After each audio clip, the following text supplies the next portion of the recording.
Bonjour et bienvenue sur Contribution, le podcast pour faire sa différence. Nous sommes Sabrina et Nicolas, nous avons une expérience de 20 ans dans le management de réseaux de distribution et aujourd'hui nous sommes multi-entrepreneurs. Ce podcast est créé en partenariat avec My Libre Entreprise. N'hésitez pas à venir nous retrouver ou nous rencontrer sur nos différents réseaux sociaux. Dans chaque épisode, nous mettrons en lumière des personnes inspirantes, des créateurs passionnés, qu'ils soient entrepreneurs, artistes, visionnaires. Nous explorerons leur parcours, leur motivation, leurs succès et leurs défis. Contribution est un espace dédié à la célébration de la créativité, de l'audace et de l'engagement. Chaque invité représente une pièce unique du puzzle qui compose notre société en constante évolution et leur contribution laisse une empreinte significative dans le monde qui les entoure. Que vous soyez vous-même un entrepreneur en herbe ou simplement curieux de découvrir les histoires qui se cachent derrière des projets ambitieux et motivants, ce podcast est fait pour vous. Préparez-vous à être inspiré, à repousser vos limites et à embrasser le pouvoir de la contribution.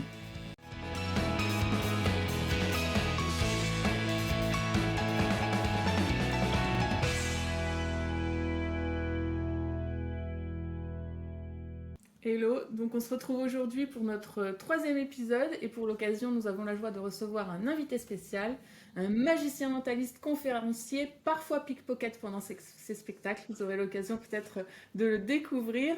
Donc Hiro, tu as presque 20 ans d'expérience il me semble à ton actif et un certain talent inné pour captiver les foules.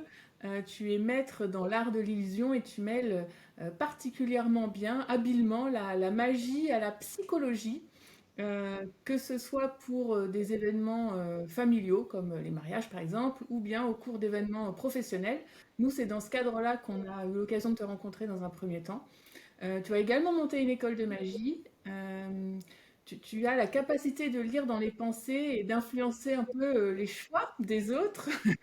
Et ça, c'est assez stupéfiant quand on te rencontre, en fait, quand on participe à tes présentations, tes performances, on va dire. On a eu, nous, l'occasion de faire appel à toi à l'occasion de deux séminaires qu'on a organisés.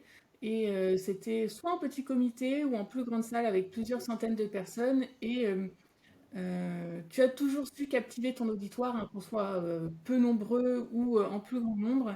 Et tu nous transportes un peu dans un monde merveilleux qui repousse les limites de notre compréhension.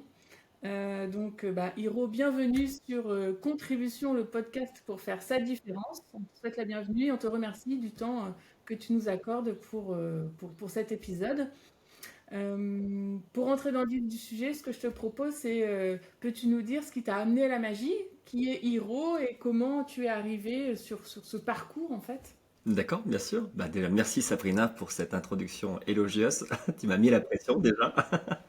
Donc, bah, je vais me présenter. C'est vrai que souvent, c'est ce que je dis dans mes représentations. Les gens vous demandent toujours comment tu fais le tour, quel est le secret, mais rares sont les personnes qui vous disent mais pourquoi tu fais ce métier.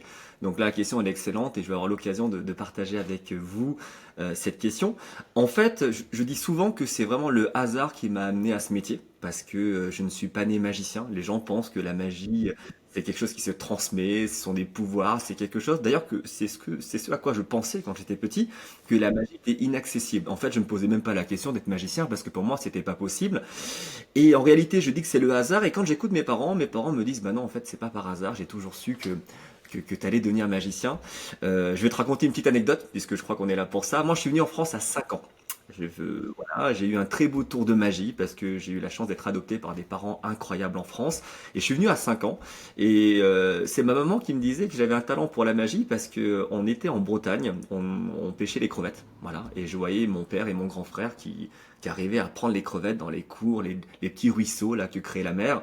Et en fait, moi, j'y arrivais pas. Et je me souviens que je voulais montrer à ma maman que j'étais capable de le faire. Et je prenais discrètement pendant que mes parents avaient le dos tourné dans le seau des crevettes. Et j'allais tout fièrement devant ma maman et disais, maman, regarde, j'ai trouvé des crevettes. Et elle était émerveillée. Et elle disait, waouh, mais mon fils, il a 5 ans, il attrape plein de crevettes. Et c'est mon papa qui m'a grillé, entre guillemets, parce qu'il a dit à ma maman, mais non, mais t'as pas vu pendant que t'as le dos tourné, il est en train de prendre des crevettes. Donc, tu sais, c'est une anecdote qui revient souvent. Elle me disait, j'avais déjà l'art de détourner l'attention. Mais voilà, j'en rigole, mais je me suis dit, tiens, déjà à 5 ans, j'avais compris qu'on pouvait à des moments, des temps forts et des temps faibles, faire quelque chose que les gens ne voyaient pas. Deuxième moment fort, c'est les spectacles de magie que je voyais quand j'étais petit. Mon papa travaillait dans une entreprise qui organisait beaucoup de CE avec des fêtes de fin d'année. À chaque fois que je voyais un magicien, j'étais totalement transporté. C'est-à-dire que j'étais fasciné. C'était comme une activité qui me permettait voilà, de mettre une parenthèse, de bloquer le temps. Et je lâchais prise et je voyais le magicien faire des choses incroyables. Je me disais, mais c'est merveilleux, c'est magique, c'est pas possible. Et en fait, ça me transportait dans un monde qui me faisait vivre des émotions incroyables. Donc j'ai toujours aimé la magie. Je regardais un magicien à la télévision, j'étais capté, j'étais fasciné. Sur France 2, il y avait le plus grand cabaret du monde. Je mettais sur Play and Pause, je regardais, j'essayais de comprendre. Et voilà, j'étais vraiment un amoureux de la magie. Mais je n'ai jamais voulu en faire. 13 ans, mon grand frère rentre du collège, il nous montre un petit tour de magie avec 4 as qui sont mélangés. D'un coup, on remet 4 tas, les 4 as remontent au-dessus, et là je prends un choc. Je me dis, mais c'est pas possible, la magie c'est accessible. Mon frère qui n'est pas magicien me fait un tour de magie, je vis exactement la même émotion. Et là, j'ai déclenché une envie d'apprendre. J'ai toujours été curieux dans ma vie. J'ai toujours eu cette envie un petit peu cette envie de, alors peut-être parce que de mon histoire, mais quand c'est dur, bah, c'est là où ça me donne de la motivation en fait. C'est là où ça me donne envie de réussir.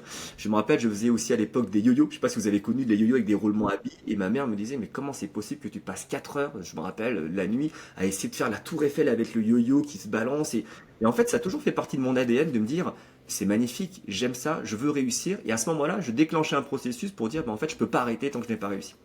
Ça, vous allez voir que ça va m'aider dans mon travail de magicien et aussi dans ma réflexion d'entrepreneur. J'ai toujours gardé cette petite philosophie qui m'a permis, voilà, si je peux me permettre, de réussir un petit peu dans ce que je voulais entreprendre. Donc mon frère me fait ce tour de magie et je me suis rendu compte que souvent dans la famille, il y avait toujours quelqu'un qui connaissait des tours de magie. Un tonton qui me faisait le tour avec le béret, les bouchons qui remontaient au-dessus de la table. Et j'ai appris des petits tours. J'en ai fait à droite et à gauche. Et, et franchement, c'est le hasard des rencontres. Des gens qui au bon moment te rencontrent, te font un tour de magie, puis qui réveillent ta passion. Parce que moi, ma véritable passion, à la base, c'est pas du tout la magie, c'est le sport. De 12 ans à 18 ans, j'étais en sport-études judo. Donc j'ai sacrifié ma vie pour le judo, j'étais à Grenoble. C'était pour moi mon intention première, c'était de réussir dans le monde du sport. Et à 16 ans, j'ai une blessure qui était très grave. Et je me suis retrouvé dans un centre sportif où je pouvais plus faire de sport. Donc je me suis retrouvé dans un internat. Et avec qui? Avec quelqu'un qui faisait de la magie. Comme par hasard, tu vois, le monde te remet encore dans ce chemin. Et comme je pouvais plus m'entraîner, eh ben je m'entraînais à la magie. J'ai commencé à manipuler des cartes, j'ai commencé à faire des petits tours de magie. Puis comme j'avais que ça à faire et que j'avais des déplacements de 4 heures de train tout le temps, ben j'ai commencé à travailler mes cartes. Et dernière rencontre incroyable, un magicien professionnel dans ma ville de Clermont-Ferrand. Je lui rends honneur, aujourd'hui il s'appelait Orio, magicien d'une autre génération avec beaucoup de respect parce qu'il était plus âgé que moi et il m'a tout appris. Il m'a vraiment enseigné les bases de la magie des cartes, des gobelets, des pièces. Il m'a donné un héritage que je n'aurais jamais pu avoir parce qu'il m'a transmis toute une vie de magie et lui il m'a fait évoluer de manière assez incroyable, vraiment incroyable. Sans lui je ne serais pas là. Sans lui, je ne serais pas là en termes de niveau de pratique. Voilà, parce qu'il y a une deuxième rupture qui est là est intéressante, c'est faire de la magie, c'est bien beau, maintenant en faire un métier. C'est un monde qui est totalement différent parce que déjà je ne pensais pas être magicien et deuxièmement, je ne pensais pas que ça allait devenir un métier. Parce que comme je vous avais dit, mon objectif c'était de faire du sport.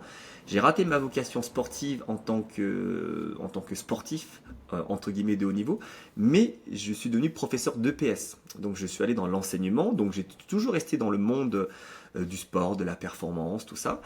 Et pendant l'enseignement, je faisais mes activités de magicien à côté, pour mes amis, pour des anniversaires, pour des mariages, pour des entreprises. Et ensuite, petit à petit, en 17 ans, 20 ans de carrière, je me suis lancé et maintenant c'est devenu mon métier à temps plein. J'ai monté une agence événementielle qui repose sur la magie. J'ai monté une école de magie.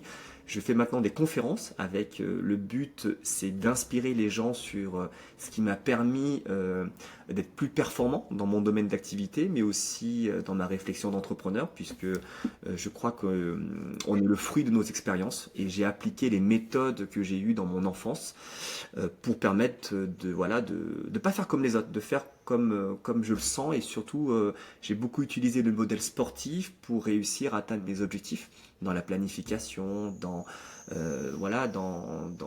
la résilience, tu vois. Je crois qu'il y a beaucoup de points communs dans le monde de l'entreprise, dans le monde du sport et dans le monde artistique aussi. Donc maintenant, je réunis les trois et j'en suis à une troisième phase de ma carrière c'est de continuer à faire de l'événementiel, mais de faire un petit peu comme on a fait à Deauville ensemble. C'est ce moment qui est incroyable, qui est au-delà de la performance, c'est de transmettre un petit peu un petit morceau de soi aux gens, de leur montrer que oui, des fois la vie elle est compliquée, oui, des fois la vie est jolie, mais tout dépend souvent de son point de vue.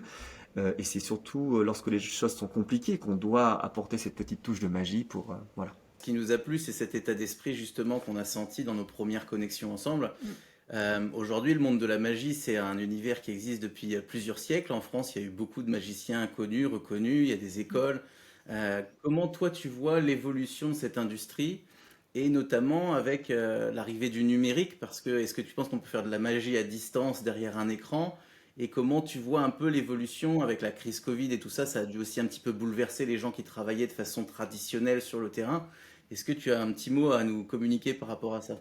Alors tu sais, c'est intéressant parce que la magie, ça existe depuis très longtemps. Je pense que c'est un perpétuel recommencement. C'est-à-dire, euh, en réalité, le monde de la magie, elle fait rêver, parce ce monde fait rêver parce qu'il y a une forme de secret. Tu vois, on sait quelque chose que les gens ne savent pas. Et c'est vrai que c'est peut-être le défaut et aussi la richesse de ce métier que d'avoir une difficulté d'accéder à une connaissance. Donc en réalité, ça ne peut pas évoluer autant que d'autres arts. Pourquoi? Parce que la musique se partage, la musique se transmet, la musique se nourrit de cet échange. Alors que la magie, des fois, elle se nourrit de ce côté unique. C'est si je connais quelque chose, pourquoi je te le dirais? Parce que je dois garder cette stratégie. Moi, je pars du principe que l'union fait la force, donc forcément, on a l'impression de monter, mais la génération d'après, elle recommence là où toi, tu as commencé. Donc, en fait, pour répondre à ta question, ça évolue, mais ça dépend de toi, ça dépend de ce que tu fais, ça dépend de ta stratégie. Moi, j'ai rapidement compris que j'aimais l'art, mais je ne me considère pas comme un artiste. C'est-à-dire que pour les gens, peut-être, je suis un artiste, mais j'ai pas cette vision artistique. Moi, j'ai une vision plutôt d'entreprise, c'est-à-dire que moi, je dois t'accompagner. Moi, je dois te voir là où tu m'attends. Tu ne m'attends pas sur un théâtre, en fait. Si je t'avais dit, je veux te rencontrer dans mon théâtre, j'aurais pu attendre très longtemps, je t'aurais jamais rencontré, ni Sabrina, Nico, je vous aurais jamais vu. Donc, j'ai dû aller là où vous étiez. Donc, pour aller là où vous êtes, il faut que je sache qui vous êtes, ce que vous faites, pourquoi vous le faites. Si vous allez dans le numérique, je vais devoir y aller. Si vous allez dans des Zooms, des visioconférences, des Teams, je vais devoir y aller. Donc à partir du moment où tu as cette stratégie, tu réfléchis plus par rapport à toi. C'est-à-dire que moi, mon but, c'est pas de créer mon spectacle sur scène, c'est pas faire de la pub, c'est pas vous demander de venir me voir. C'est plutôt à moi de réfléchir sur quels sont tes besoins et ensuite te retrouver là où finalement tu ne m'attendais peut-être pas, mais c'est un endroit où moi je serai. Donc pendant, par exemple, la période Covid, j'avais pas forcément envie de faire de la visioconférence. C'est pas quelque chose qui m'a tout de suite séduit, mais je me suis dit, je crois que vous avez besoin de moi. Pourquoi? Parce que vous allez faire des visios, vous allez avoir besoin d'animation. C'est mon travail à moi de trouver une solution pour que lorsque tu me trouveras en visioconférence, tu vives une expérience incroyable. Et c'est là où le défi est intéressant, parce que on change ses habitudes, on sort de sa zone de confort.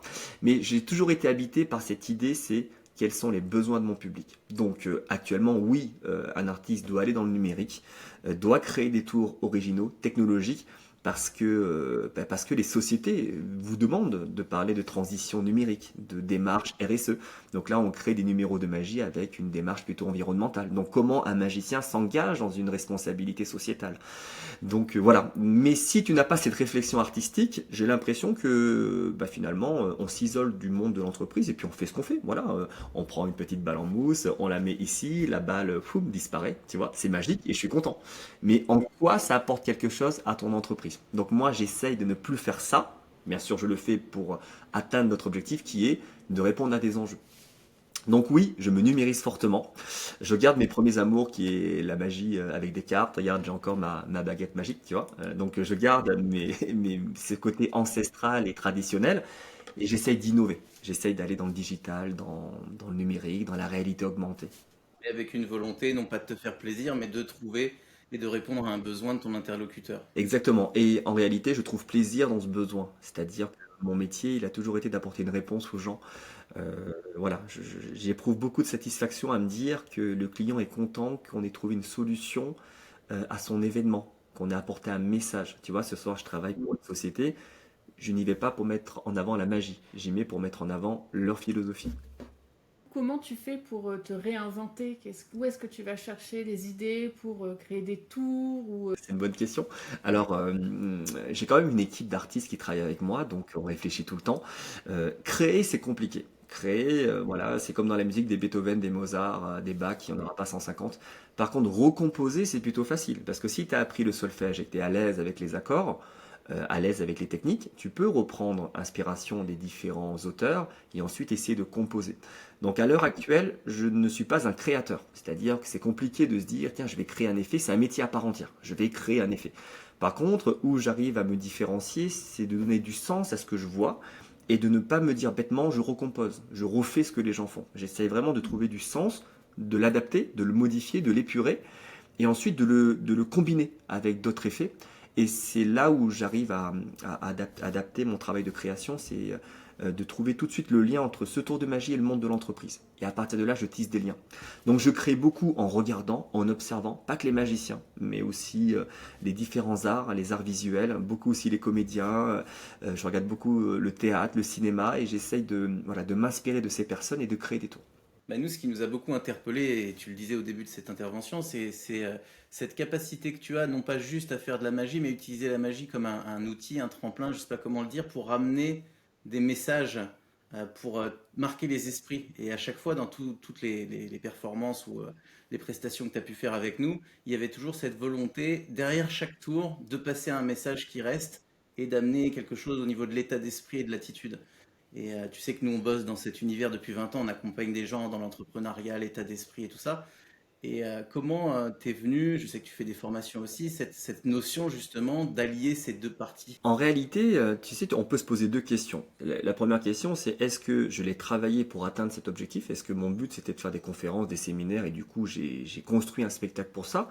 Ou est-ce que de nature, mon spectacle était comme ça? En fait, je te donne un petit peu la réponse, j'ai toujours été comme ça. Quand j'ai commencé ma magie, comme j'ai commencé assez tard, hein, 18-19 ans, tu vois, et j'ai des amis magiciens qui ont commencé à 12 ans. Donc moi j'ai commencé la magie, je crois que j'avais un petit déficit de connaissances. C'est-à-dire que moi je connaissais 10 tours et c'était bien parce que j'allais chercher dans des livres, je passais des heures et des heures à la bibliothèque et j'essayais de comprendre. Donc déjà, j'ai toujours conçu la magie comme un partage, donc j'avais envie de partager. Je voulais pas t'expliquer le truc, mais ça me faisait plaisir de te donner des explications de comment j'avais accédé à ça, pour finalement te donner la sensation que tu vas comprendre, mais au final pas du tout. Mais de manière très voilà, décalée, je me suis dit, tiens, le plus important finalement, c'est ce que tu donnes comme message. Et je me suis dit, tiens, ma magie doit tourner autour de ça. Pourquoi je fais de la magie? Voilà, tu veux voir, le premier tour que j'ai appris, c'est un tour qui se faisait comme ça. Et je ressentais ça. Et je sentais que ça faisait mouche sur le public. Parce que j'étais pas là pour performer, j'étais là pour échanger.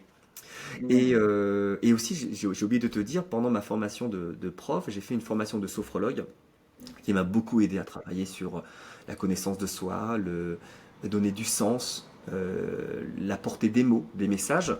Et j'ai toujours été, tu vois, j'ai été prof aussi. Je crois que c'est pas par hasard. Prof, je dis que je suis devenu prof parce que j'ai pas réussi à devenir sportif, mais en réalité, très tôt, j'ai eu envie de devenir prof pour enseigner l'éducation physique. J'avais un prof en sixième qui m'a donné envie de faire ce métier.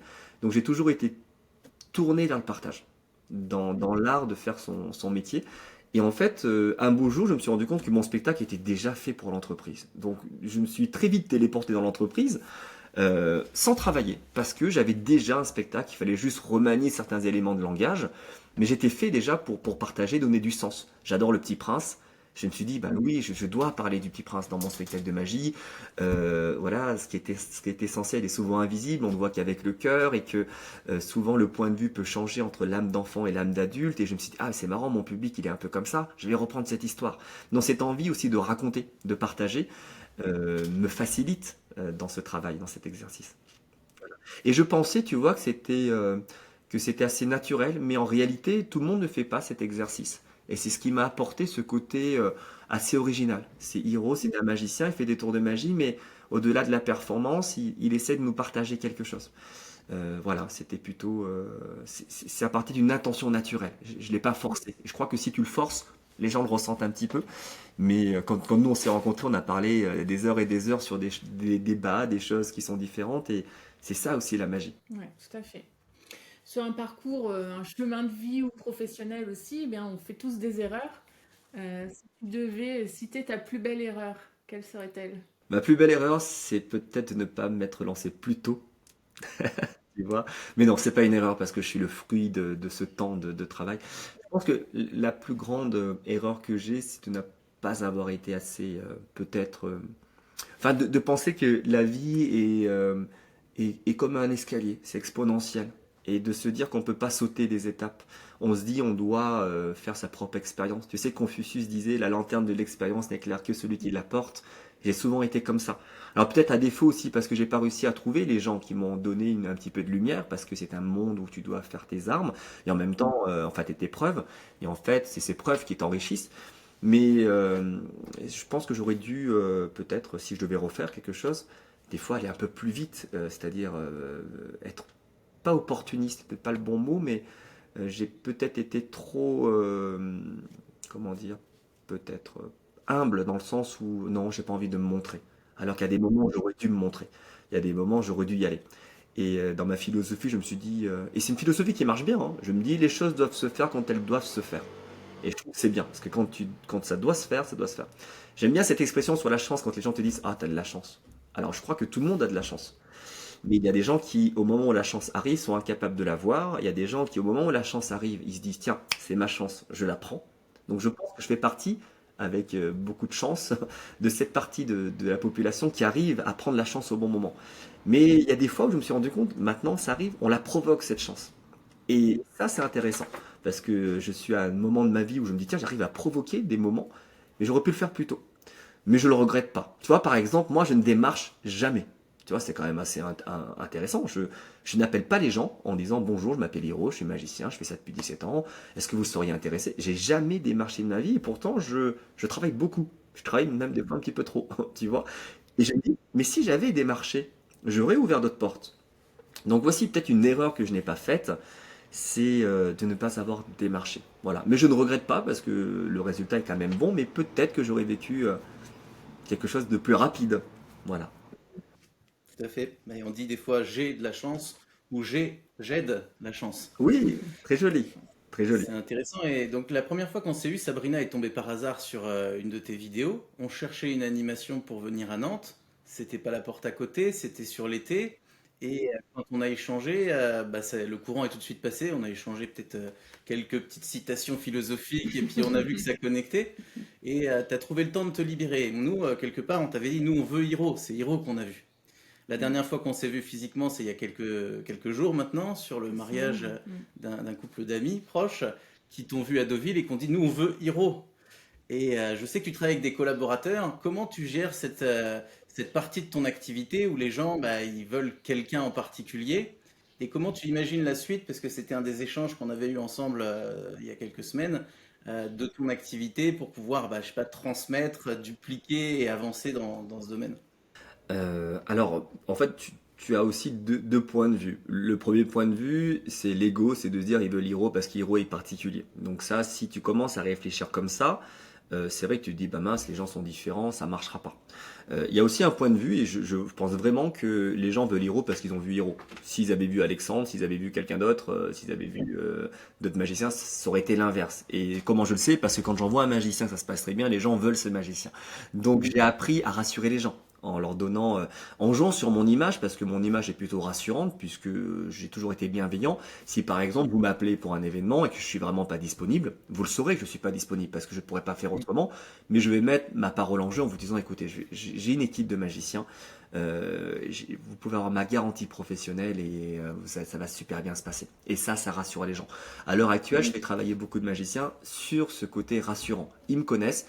La première fois, c'est toujours un petit peu délicat, mais dès qu'ils se rendent compte que ça matchait, après ils te font confiance. Ils te font confiance. En fait, le nerf de la guerre, entre guillemets, je ne l'ai pas exprimé de la bonne manière, mais la clé, c'est la confiance et la relation que tu vas établir avec les gens. Si tu établis la bonne connexion avec les gens, ils seront toujours un petit peu déçus que tu viennes pas, mais ils te feront confiance. Dès que t'as... C'est ce que je dis beaucoup en séminaire. Tout le monde a un produit. Tout le monde va te dire ce produit c'est le meilleur. Tout le monde va te dire il faut pas aller chez les autres parce que moi ce que je fais c'est différenciant. Et en réalité, si tu vas voir tout le monde, tu n'arrives plus à savoir qui a la vérité. En fait, tu vas aller vers la personne pour laquelle tu estimes que ta confiance sera respectée. Et c'est ce que je fais avec mes clients. J'ai beaucoup d'agences qui m'appellent, ils me font confiance. Maintenant, ils ne savent même plus qui ira sur place, mais ils me font confiance. Et mon but à moi, c'est de toujours maintenir ce niveau de confiance très élevé pour que le système reste en place. Dès que ça se passera mal, ben j'aurai quelque chose à faire. Il va falloir que je contribue à arranger la situation. Pour l'instant, je m'entoure, et c'est là où c'est très important dans l'entreprise, c'est s'entourer de gens qui, dans le savoir-faire, évidemment, sont bons, mais qui, dans le savoir-être, correspondent à ton énergie. Et c'est pas le plus facile d'avoir les deux, mais là, j'ai cette chance d'avoir une équipe qui ont vraiment ce duo savoir-être, savoir-faire. Et comment tu recrutes ton équipe justement? T'as des critères particuliers ou c'est du feeling ou... Franchement, pour l'instant, c'est du feeling. Avant, c'était du feeling. Pourquoi? Parce que j'avais pas un besoin de me faire toujours remplacer. J'avais cette chance de pouvoir souvent aller faire la presta. Après, j'ai eu besoin de souffler. Tu vois, j'ai des enfants, j'ai des projets, je peux pas faire tout. Et après, c'est un peu le hasard. J'ai rencontré des gens à des moments donnés, à des moments où bah, ils étaient magiciens, donc forcément, ça nous rapproche. Mais j'ai senti qu'il y avait un truc différent. Et à ce moment-là, créer le lien, échanger, savoir ce qu'ils font. J'ai cette chance aussi, je fais partie maintenant, je fais pas partie de la plus jeune génération, mais je fais partie d'une génération de magiciens événementiels qui sont là depuis 20 ans. Donc les gens te connaissent un petit peu. Donc quand tu vas voir un magicien qui est plus jeune, qui se lance, je profite aussi de cette image voilà, de rassurer un peu les gens et de se dire, tiens, est-ce que tu veux rentrer dans ma team? Et je crois que bah, moi, j'aurais rêvé plus jeune de rentrer dans une équipe avec un artiste dont je sens que les valeurs sont bonnes. Et puis voilà, je crois que j'ai une bonne image sur certains magiciens. Il y a toujours des magiciens qui vont toujours avoir des relations avec tant de gens ils travaillent, donc forcément, faut pas y aller. Mais quand tu arrives à créer le bon lien avec la bonne personne, bah, tu la fais rentrer dans ton équipe. Après, c'est un système d'entreprise, même si tout le monde est indépendant, il fait ses petites preuves, tu le rencontres. J'insiste beaucoup sur le savoir-être, c'est le plus important. Je veux des artistes qui ne soient pas des artistes, je veux des gens qui soient souriants, je veux des gens qui quand ils viennent te voir, ben, ils se rendent compte qu'ils sont là pour vous. On est des prestataires de services avant d'être des artistes. Et dès que j'ai ce savoir-être, qui pour moi est plus important que le savoir-faire, eh bien, voilà, on se lance. On y va. Donc, c'est un peu par hasard, un peu par hasard. Tu parlais de confiance. Pour nous, nous, on démarre une formation pour faire de l'accompagnement. Et la confiance est au cœur, quelque part, de chacune des relations professionnelles et annexes. Pour moi, c'est la base de tout succès, quelque part. Oui, je pense aussi. 17 ans de carrière, qu'est-ce qu'on peut te souhaiter pour la suite, pour les 17 prochaines années? Bah, tu vois, c'est une question qui est intéressante. Je me disais, bon, j'ai la chance d'être asiatique parce que l'âge défile pas de la même manière, paraît-il. Paraît-il. Tu vois, on me donne le même âge depuis 10 ans. Depuis 10 ans, on me donne le même âge. En réalité, je me posais la question, mais jusqu'où va tenir ma carrière? C'est ça, c'est intéressant. Donc, ne me souhaite pas 17 ans d'événementiel, parce que je crois que même si tu es adorable, je vais être un petit peu fatigué, parce que ça demande de l'énergie. Je m'étais dit dans ma tête, vers 40, 45 ans, j'ai 37 ans, vers 40, ça va commencer à être compliqué, mais en réalité, voilà, c'est une barrière psychologique. Je pense que là, je me tourne progressivement vers les séminaires de plus en plus, et comme par hasard, des sociétés me rappellent pour ça. J'arrive à un âge où je vais dans la transmission. J'aime bien maintenant avoir mon petit micro-casque, parler tranquillement, ne plus avoir à crier pour mettre le show, même si j'aime bien de temps en temps faire ça.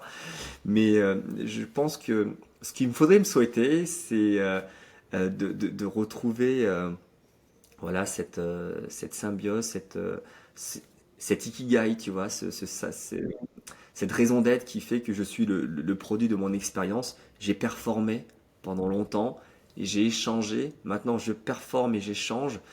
Et il y a un mot que j'aime bien avec beaucoup de respect, d'humilité, c'est le mot inspirer. Qui suis-je pour inspirer les gens finalement? Pas grand-chose, mais si je peux un tout petit peu dans ma vie contribuer à l'inspiration de certaines personnes, bah franchement, c'est un beau tour de magie. Et je me rends compte que des fois, dans mes spectacles, les gens ressentent quelque chose de fort en émotion, parce que la magie ne laisse jamais les gens indifférents. Et je me suis dit, là, j'apporte quelque chose aux gens. Je crois que dans ma vie, au-delà du business, si je peux apporter quelque chose aux gens, ça me fait plaisir. Donc, souhaite-moi des conférences, souhaite-moi, pourquoi pas un spectacle, mais pas tourné vers la performance, un petit spectacle un jour basé sur le Petit Prince. Tu vois, je vois bien analyser le Petit Prince sur le monde de la magie et en faire un spectacle très pédagogique. J'aimerais bien faire ça. Tu vois, comme l'auteur de Les hommes viennent de Mars et les femmes de Vénus, tu vois, c'est ça. Voilà. Quelque chose comme ça.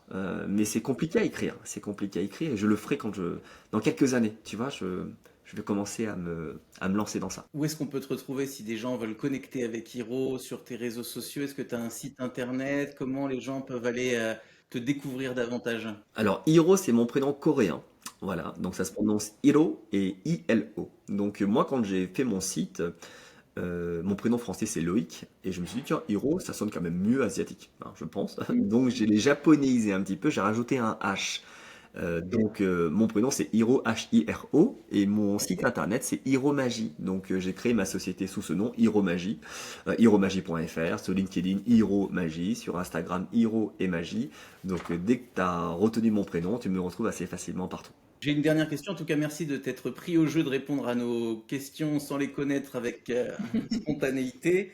Notre dernière question qui est liée au titre du podcast, c'est que représente pour toi la notion de contribution? C'est quoi contribuer dans ta vision à toi? Alors, mais tu vois, je vais revenir sur cette notion qui me marque, c'est l'ikigai, tu vois. L'ikigai, c'est un concept japonais, je pense que vous connaissez, que c'est un petit peu à la mode, qui part du principe, c'est est-ce que tu aimes ce que tu fais? Est-ce que tu es bon dans ce que tu fais? Est-ce que les gens ont besoin de toi? Et est-ce que tu es prêt à te lancer pour, euh, pour cocher ces trois premières cases? Donc en fait, la première contribution, je crois, elle est un peu égocentrée, mais je suis persuadé qu'il faut s'aimer soi-même avant d'aimer les autres et de donner beaucoup aux gens. Donc contribuer en fait au monde, c'est déjà trouver le sens de sa propre vie, c'est-à-dire pourquoi je fais ça. En fait, le pourquoi il est important. La contribution, elle passe sur pourquoi tu fais ça. C'est pas le qu'est-ce que tu fais, comment tu le fais. Donc là, c'est la conférence de Simon Sinek qui parle du why, trouver le why dans votre métier. Et je crois que la plus belle des contributions, c'est d'expliquer aux gens pourquoi tu fais quelque chose, pourquoi je fais ce métier. Et quand les gens comprennent le pourquoi, déjà, tu es dans le partage. Et le partage, c'est la contribution. C'est donner aux gens des éléments qui vont Voilà, parce que je trouve que la réussite, ça se partage. Tu sais, en PNL, en programmation neurolinguistique, on dit souvent que on va déterminer les comportements qui ont permis aux gens de réussir et on va les adopter pour essayer de voir si ça marche. Et en fait, ils se sont rendus compte que ça marche. C'est mathématique. Si moi, je reproduis au moins au mieux ce que tu fais, il y a de grandes chances que ça marche pour moi. Donc, comme je suis persuadé que le monde doit évoluer, partager ce qui t'a permis de réussir et de voir les gens réussir, c'est incroyable. C'est magique en réalité. Et je suis beaucoup dans le coaching à l'heure actuelle et je trouve ça. Ma contribution, c'est de rendre ce que l'on m'a donné. Voilà, c'est comme ça. On m'a transmis, je dois transmettre. Alors évidemment, je dois travailler, je dois bosser, je dois gagner de l'argent pour, comme tout le monde, réussir. Mais il faut aussi rendre aux gens. Tu vois, par exemple, j'essaie de faire aussi quelques œuvres, j'en fais peut-être pas assez, mais parce que je suis dans une période de ma vie où je suis très pris. Mais de temps en temps, revenir au naturel, faire de la magie à des gens comme ça, de manière très simple, comme je faisais avant, donner aux gens à des moments où ils ne s'attendent pas. Et c'est des choses qu'il faut que je fasse. Je sais qu'il y a des magiciens qui interviennent dans des hôpitaux, dans des centres de rééducation, c'est génial, redonner. Et on ne se rend pas compte à quel point cette émotion apporte du bien-être aux gens. Voilà. Donc contribuer, c'est une question qui est très vaste, qui n'est pas facile. Et chacun sa définition quelque part de la contribution. Exactement. Après, on contribue pas de la manière aux différentes personnes. Pour moi, j'aimerais contribuer dans différents secteurs, dans le milieu humain, c'est-à-dire refaire de la magie à des gens de manière très simple, sans contrat, sans côté professionnel. Aller voir des gens et donner. Voilà. Ça paraît bizarre, mais les gens, ils se rendent. Enfin, je me rappelle quand je faisais de la magie à des personnes comme ça, aller dans ma ville, en faire aux commerçants, on passait un moment incroyable. On crée le lien. Donc ça, pour ces gens-là, il faudrait que je revienne sur cet état beaucoup plus simple, beaucoup plus naturel, qui n'est pas évident parce que tu as plein de choses à faire. Contribuer dans le monde de l'entreprise, ce serait vraiment maintenant partager, écrire une conférence encore plus précise sur la performance, sur comment réussir, travailler, trouver un angle. Là, l'angle sur lequel je travaille pour l'instant, c'est l'expérience client. J'aimerais vraiment... tu sais, je faisais une réflexion à l'heure actuelle sur le service client. On fait des élections du service client de l'année. Et en réalité, c'est un peu étrange parce que le service client, c'est pas incroyable. En fait, c'est la base. C'est normal en réalité. Tu achètes quelque chose, je te dois un service. Ton outil ne fonctionne pas. C'est la moindre des choses que je te rende service parce que tu l'as acheté. En réalité, on s'exclame en disant « Ouah, t'es service client de l'année ». Mais en réalité, non. C'est normal. T'as pas à t'exclamer. Et par contre, si tu étais élu expérience client de l'année, là, c'est incroyable. Pourquoi? Parce que moi, je te vends un produit, mais en réalité, je dois juste faire bien mon travail. Mais si je te fais vivre une expérience mémorable, c'est encore plus fort. Donc là, je travaille beaucoup sur comment tu rends une expérience incroyable. Comment tu arrives à faire en sorte que ce que tu fais, qui finalement ressemble à ce que beaucoup d'autres gens font, arrive à rendre un côté marquant. Et tu vois, quand on parlait ensemble, quand on faisait des spectacles à Deauville, je me suis dit, mais c'est marrant parce que, pareil, avec beaucoup de modestie, je pense que je vais au-delà d'une performance, j'arrive à marquer les gens. Et je me suis dit, mais pourquoi je les marque? Est-ce que c'est ma tête? Est-ce que c'est ma bonne humeur? En fait, c'est un ensemble de tout ça. Et je dois décrypter, je dois essayer de comprendre pourquoi ça marche. Le charisme est une notion très importante, tu vois. Je me suis dit, mais on est toujours impressionné par les gens charismatiques. On se dit, mais est-ce que c'est naturel? Est-ce que c'est inné? Ben non, en fait, c'est pas naturel du tout, le charisme. Ça se travaille. Et quand je vois des gens qui se disent pas charismatiques, je leur dis, mais est-ce que toi, tu me trouves charismatique? Ben, les gens disent, oui, oui, beaucoup, pas beaucoup, c'est leur appréciation. Mais je leur dis, mais moi, je suis le résultat d'un travail, donc je vais t'aider. Et quand tu leur enseignes et qu'ils arrivent à ce résultat, tu te dis, ben voilà ma contribution. J'ai partagé. J'ai partagé pour que les gens continuent à évoluer. Voilà. Génial. Ben, merci encore et merci pour tous ces échanges et ton grand professionnalisme et Ouais. ta grande générosité dans tout ce qu'on a fait ensemble jusqu'à présent. J'espère qu'on aura l'occasion de te revoir pour d'autres expériences, pour le coup. Et merci pour le temps que tu nous as accordé pour ces quelques questions. Et j'espère que vous avez apprécié de découvrir Hiro et que vous allez aller connecter avec lui. Si je peux me permettre, il y a une contribution aussi qui est intéressante. Tu sais que moi j'ai appris la magie parce qu'on m'a transmis la magie et pendant le confinement j'ai fait une école de magie pour transmettre. Alors je vais pas profiter de ça pour dire je fais des formations, c'est pas le but, même si vous allez voir qu'il y a des formations. Mais si vous avez vu le podcast, vous me dites que vous venez de ce podcast avec Nico et Sabrina, et vous me direz ah bah tiens je t'ai vu sur le podcast, la magie m'intéresse et je vous enverrai des petites formations. Voilà, avec beaucoup de générosité et de plaisir pour que vous puissiez apprendre la magie pour vous, vos enfants. Et c'est une école qui me permet de retransmettre voilà, aux gens des tours pour voilà, amuser ses proches. Et ça, c'est aussi un projet qui m'anime, j'en ai pas trop parlé, mais cette formation de magicien pour permettre aux gens voilà, de s'épanouir. Parce que la magie, à la base, c'était pas pour en faire aux autres, c'était pour s'épanouir soi-même. Merci beaucoup de ta générosité. Je sais que tu as partagé avec notre fils Léo. Oui. Il a commencé à vous énerver ou pas?